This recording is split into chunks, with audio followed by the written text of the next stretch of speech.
네, 안녕하세요. 실전 법률을 알려드리는 현변입니다.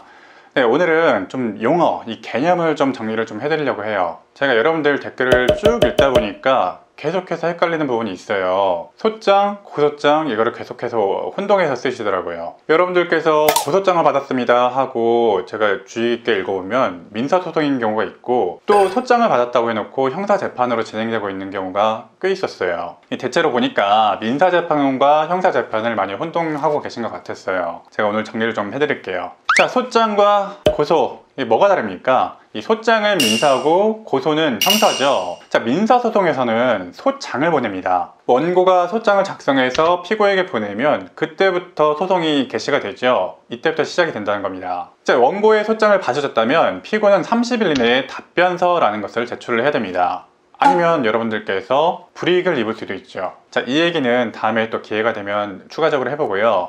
자, 반면에 형사는 고소를 하는 거죠. 고소. 이때 피해자는 고소장이라는 것을 작성해서 수사기관, 경찰, 검찰에 제출을 합니다. 내가 이런 피해를 당했어요 라고 수사기관에 알리는 거죠. 그러면 여러분들은 이 수사기관들로부터 이 고소사실을 통보받고 또 언제 조사를 받아라 라는 이 통보를 받았을 겁니다. 그러니까 이 피고소인, 피의자들은 이 고소장, 고발장을 직접 받아볼 일은 없는 거죠. 오히려 이 고소장에, 고발장에 어떤 내용이 기재가 되어 있는지 조사 전에 확인을 하기 위해서 제가 전에 말씀드린 것과 같이 정보공개 청구를 통해서 고소장, 고발장을 열람하시고 첫 조사에 임하셔야 됩니다. 제가 이 첫 조사 전에 고소장, 고발장을 확보하는 방법에 대해서는 이 영상에서 좀 말씀을 좀 드렸었죠. 수사기관의 조사 전에 이 고소장, 고발장을 확보하는 것이 얼마나 큰 위력이 있는지, 형사재판에서 얼마나 큰 효과가 있는지는 정말 겪어본 사람들만 알 겁니다. 상당히 도움이 되니까 반드시 고소장, 고발장을 확보하시기 바랍니다. 자, 어쨌든 정리를 하면 민사소송이라면 여러분들이 소장이라는 것을 받았을 테고 그 소장에 대해서 30일 이내에 답변을 하셔야 됩니다. 반면에 형사사건이라면 여러분들은 고소사실을 통보받았을 거고 조사를 언제 잡자라는 연락을 받았을 겁니다. 그러면 첫 조사 전에 이 고소장, 고발장을 확보를 하시고 준비를 하고 가셔야 되겠죠. 조금 주의를 하셔야 되는 게 지급명령과 이행권고결정이라는 게 있어요. 자, 이거는 민사소송의 일종이긴 한데 일반적으로 소장을 보내는 민사소송과 달리 14일 이내에 이 피고가 이의제기를 해야 돼요. 비교적 간단한 금전관계 청구에서 지급명령이 활용이 되는데요.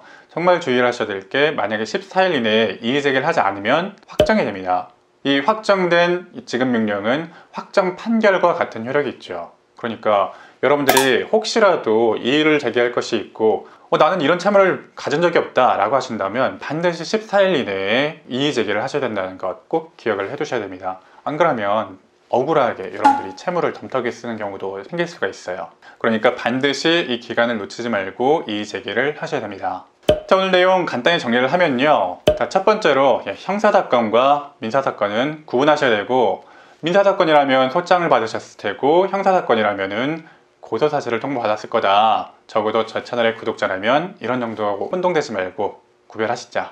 또 두 번째로, 이런 법적인 절차가 시작되면 마무리가 될 때까지, 완결이 될 때까지 굉장히 좀 예민하고 조심스럽게 접근을 하셔야 되고, 특히 이런 용어나 개념에 대해서 혼동하시면 안 된다. 혼동하시지 말자.